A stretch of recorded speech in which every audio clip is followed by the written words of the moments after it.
Welcome back to another episode of Cincinnati Real Estate Reviews. And today we're going to be talking about a very special topic that's near and dear to my heart, and that is first-time home buyers. So I'm going to give you 10 tips on how to navigate successfully from wanting to purchase a home all the way to the closing. So we're going to be talking about closing costs, inspections, appraisals, what neighborhoods to buy in, all kinds of information. And stay tuned at the end. I'll give you a bonus tip as well. Let's go.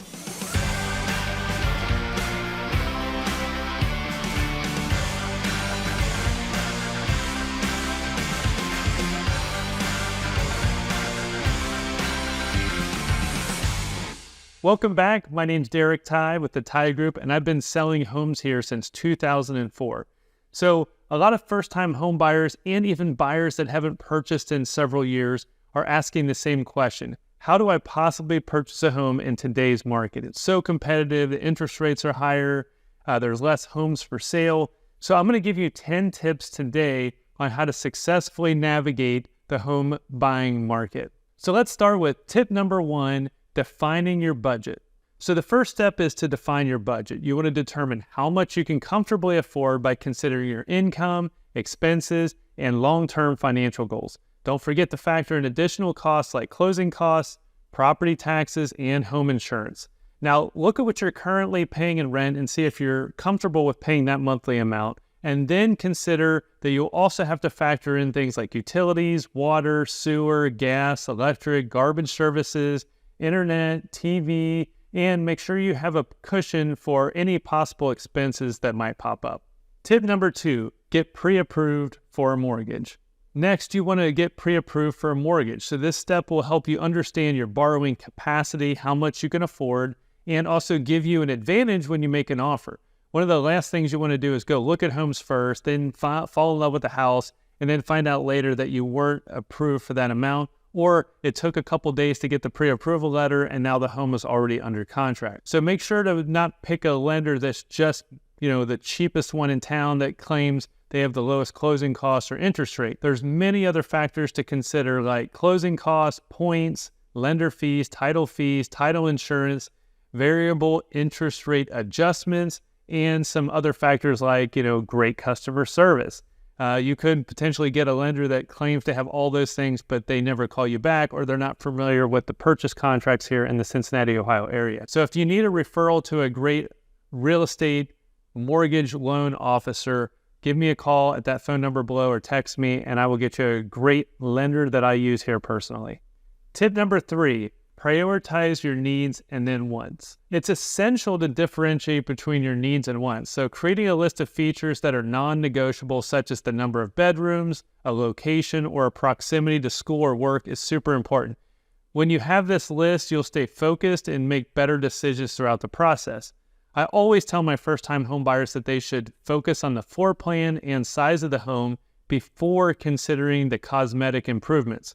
For example, if you need a 3-bedroom home and compromise on a 2-bedroom home just because it has that luxurious upgraded kitchen, you'll probably end up moving again in a few years. If you need a basement or a garage, maybe you could compromise and just get one or the other. But really, if you're looking for a property that has a lot of storage, you may want to also consider eliminating either the basement or garage and just adding a storage shed in the backyard, especially in today's competitive market. Tip number 4, research your neighborhoods. The most important part of your search is the location. You remember the old real estate adage, it's location, location, location. So you can always update or change the house, and you could even potentially add on to the house or add a garage or add a deck or even finish a basement, but it is impossible to move your house to another location. So researching neighborhoods is really crucial. So make sure that you're aligning your location with your current lifestyle, the things that you want to be around, your work, schools that you're interested in. Just make sure that that location is at the top of your search. Now, as you're driving around, you might decide you like to be around in a certain neighborhood or area. You can also visit the neighborhood, community pool area. Maybe there's some people hanging around outside. You can say, what do you think of living in this neighborhood? Maybe stop by the local market or deli or coffee shop in that neighborhood and ask people, hey, what do you think about living here? Another thing that we always tell our homeowners to do, if once they've selected a neighborhood, if they're unsure about the safety of the neighborhood, there's a couple things you can do about that. Number one, you can always call the police department in that area and ask them for a street-by-street breakdown on crime. They can tell you like violent crime stats and things like that. If it's higher than what you're comfortable with, then that might be an area you may not choose to live in. The other thing to do is that you could always get out of your car at night and take a walk through the neighborhood. If you're not comfortable doing that, then you probably don't want to live there. So that's kind of a general rule of thumb, is to just protect yourself and stay safe. If you need some additional help in choosing which neighborhoods in Greater Cincinnati to look at, we have all these other neighborhood videos, boom, boom, boom, boom, boom, boom, that you can go ahead and check out those other neighborhood videos. That'll help guide you in what things are cool about each neighborhood. Things that I always give you the 3 things I like about each neighborhood and the 3 things I dislike about each neighborhood in all those videos. Tip number 5, work with a trusted real estate agent. Now this might sound like obvious because I am a real estate agent, but I've seen so many people enter into purchase contracts over the years and things go really bad. I don't even have enough time in this video to tell you all the horror stories of things that are happening, but really a trusted real estate agent partner is what you want to do. The first step in that process is you may want to ask some friends or family who they used and if they would use them again. And then you may also want to ask for some recommendations in your neighborhood of people that are selling homes there. Now, if you're looking for a real estate agent in Greater Cincinnati area specifically, if you want to give me a call or text me at that number below, I'm happy to help you get started. And whether it's me personally working with you or another agent in our group, I'm happy to pair you up with someone that really knows your neighborhood.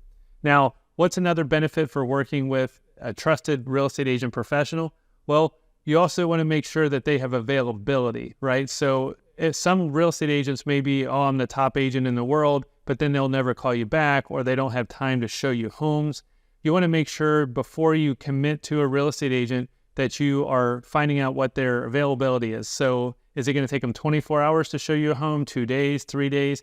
In today's really competitive real estate buying market, if a real estate agent says, well, I can get back with you in a few days, then the house may already be sold. So I would definitely find an agent that could show you a home at least within 24 hours. And that's something that we commit to when working with buyers here on our real estate sales team. If you're looking for a real estate agent outside of Greater Cincinnati area that has those same standards, if you want to call me or text me below, I will help do some research for you in your city that you're interested in, and I'll help you find a real estate agent that would also meet those same priorities that I would give to my clients. Tip number 6, attend an open house. So open houses are actually a really great way to learn about the local market. You can understand what different property layouts are. You get a feel for what you really want in a home.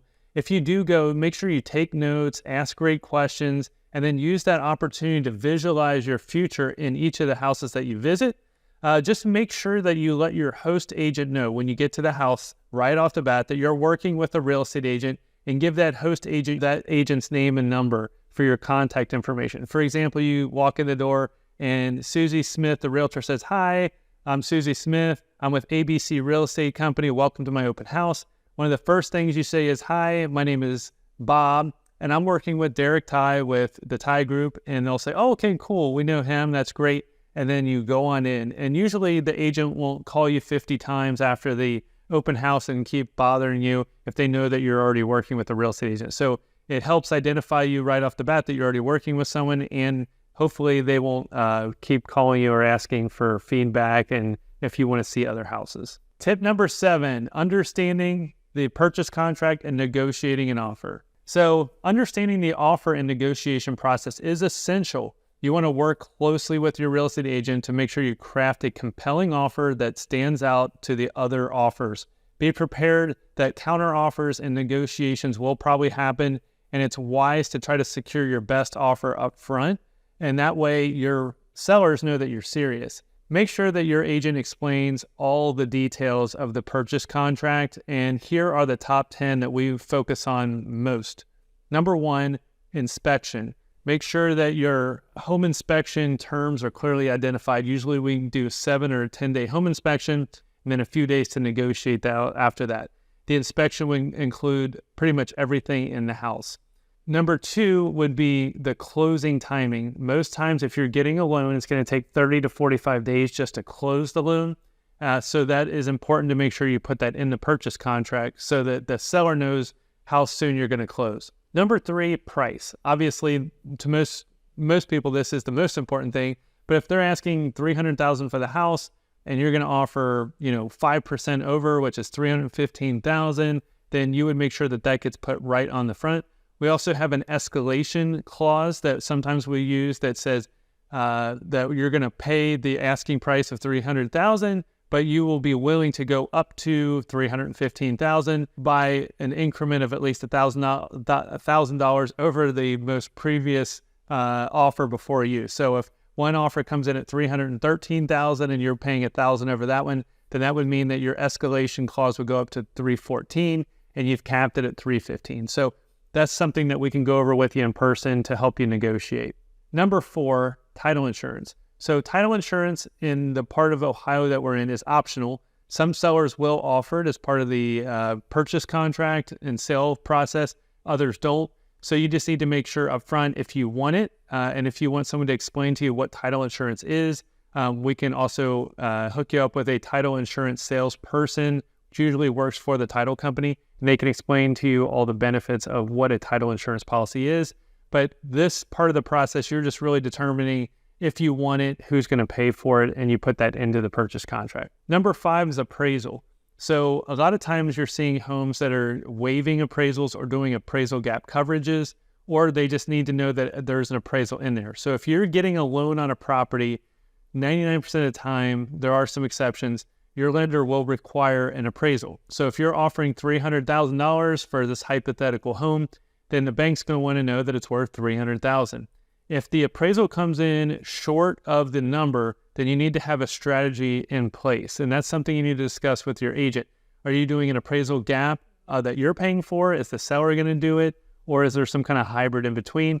That's something that we discuss with our buyers, both during the purchase contract period, but also during the negotiation of when the appraisal actually comes back. Number six is warranty. So warranty is kind of like a home insurance policy on the appliances, roofing, a lot of other materials in the house. There's a lot of people that love home warranties, just like you would extend a warranty on a car or appliances, or when you buy an electronic item, it's similar to that. Some people think that they're not worth it, but we can go through pros and cons with you about the warranty. And then if you're asking the seller to pay for a warranty, how much is that going to be? Those are all things we can help you strategize on. Number seven, contingencies. Now, there are several different types of contingencies. We've already talked about an appraisal contingency, that the house has to appraise at or above a certain number. There's an inspection contingency, but there's also other contingencies. For example, the fact that you have to get a loan and get it approved. And there's also, you can possibly add an additional contingency that's not written in the contract, like you have to get a job, or you have to get approval from someone or a third-party person or a relocation company. So there may be other contingencies that aren't the standard ones that might get written in as well. We also need to make sure that the title is free and clear of all liens and debts at closing. So if the title comes back with a lot of garbage on it, it's not a sellable home, that would be a contingency that you could possibly get out of also. Most all contingencies, if they're properly written in a contract, will entitle you to get the right to get your earnest money back. Now, if the seller contests that, then there's a lot of process that goes along with that. But in a generic, general term sense of the way, if you write in a contingency and you experience a problem with one of those contingencies, most of the times, given normal circumstances and the seller doesn't dispute it, you will get your earnest money back. So that's something you definitely should be talking to your agent about upfront. Number 9, commissions. So who pays the real estate agents? Well, in most areas in the United States, the commission is set with the listing agent. So in a generic number, you could say 3% and 3%, or 3 and 4, or 4 and 5, whatever the numbers are. The listing agent has secured that contract with the seller. Now, the seller has authorized the listing agent to then share the commission percentage with the buyer's agent. So you are purchasing the home, you are paying the seller for the total purchase price. Out of the purchase price, they're paying all their costs, which are their closing costs and the commissions they've agreed to. Now, you are, in a sense, paying the commission because you're also paying for the sale. So a lot of agents might say, oh, we work for free for a buyer. Well, technically you don't, because I do, as a buyer's agent, I'm getting paid by the seller and the seller's agent, the listing agent. So just to be clear, there is a commission structure that is usually paying from the seller to the listing agent over to the buyer's agent. If you want more detail on that and want to learn more about that, there are several resources on the National Association of Realtors website, or if you want to call us, we can explain to you a little bit more on how that works. But it's usually not an out-of-pocket expense on top of the listing and sale price on the contract. Again, if you have questions about that, reach out to me directly and we can help you with that. Number 10, occupancy. So this is something that you want to negotiate right from the beginning. So when you're writing a purchase contract on a house, you want to make sure that your occupancy and their occupancy is going to coincide. So if the house is vacant, the seller is probably happy for you to take occupancy at the closing table. So you close in 30 days, you would write in occupancy at closing. Now, there are some cases where there's some work being done or something that needs to happen first or whatever, that might delay the occupancy, but you'd want that spelled out in the contract. Now, if the seller is still living in the home, in some parts of the country, in Cincinnati even sometimes, you'll see a seller that says, I want to stay in the home after closing. So they might negotiate with you as part of the purchase contract, okay, we're going to take $300,000 for the house, we're going to close in 30 days, but we need 1 week to move out after closing. So that would be a delayed occupancy. So there's another scenario where you could potentially get occupancy before closing. This doesn't happen very often, but if you are in a desperate need for housing and you want to maybe throw a large deposit or something on the seller to say, okay, we're not going to close on this house for 4 weeks, but in 3 weeks, we need to get into the house to start living there. Most sellers are not going to want to do that because then it increases their liability. You're living in the house before it's actually been sold. But there are some scenarios where it makes sense, where maybe they want someone to be, taking care of the house, the utilities transferred. Maybe that was the best deal that they could get. I've actually purchased homes before and asked for occupancy ahead and just given a deposit ahead of time, just almost like a rent contract. So that's something too that if you're interested in and the house has already been vacated, we could potentially work with you to help you come up with a creative solution. So that was all under the tip number 7, understanding the purchase contract. So now we're going to move on to tip number 8, and that is reviewing all your documents carefully. Now, when you're reviewing your documents, you need to make sure that all the lines are filled in, that you've read all the documents, including the disclosures, the purchase agreement, and all the reports involved. And if you question anything about the contract, either question to the agent and or if you have a real estate attorney or title company friend or someone that can look over the documents for you, make sure before you sign everything that you're really understanding what you're signing. Tip number 9, home inspection. So let's say that you've presented your offer to the seller, they've accepted your offer. One of the first things you're going to do is schedule your home inspection. So let's talk about what home inspection issues really come up. So in my opinion, especially for a first-time home buyer, you want to do a very thorough inspection job. Don't cheap out at this stage and just say, oh, we're just going to do a basic inspection.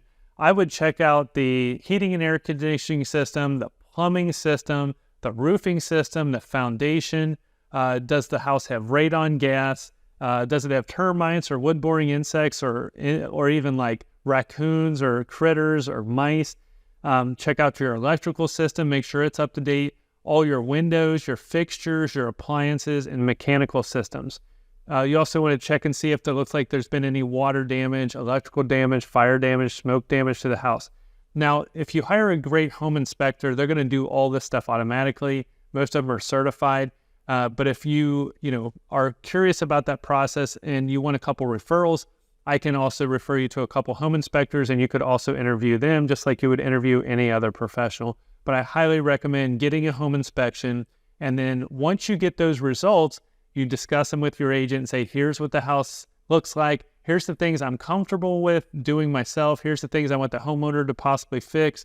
If it's in your contract that you can negotiate those things, you're going to then present a list of items to the seller through their agent. and say, here's the things that we want either compensated for or fixed. And then there's a negotiation process that starts all over again for that. So that's really the home inspection process in a nutshell.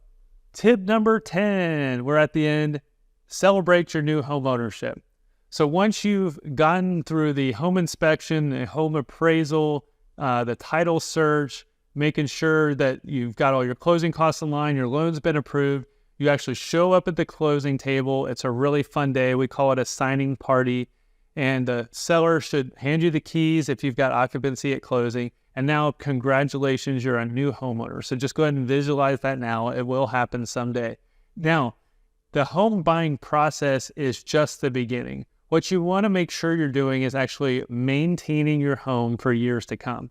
So just because you bought a house and everything was done, well, homes depreciate very quickly. Like all the mechanical systems, the roof, the heating and air conditioning system, if they're not properly maintained, then the house goes downhill really fast and it kind of snowballs. If you don't take care of the roof, then you might get a roof leak. Then the roof leak comes to the drywall. Now you have a drywall leak. Now the water comes onto the floor. Now you've got a flooring issue. And then if you let that go too long, now you have a mildew issue. If the mildew issue goes too long, then you have mold. Then you have rodents and termites that start getting the rotten wood.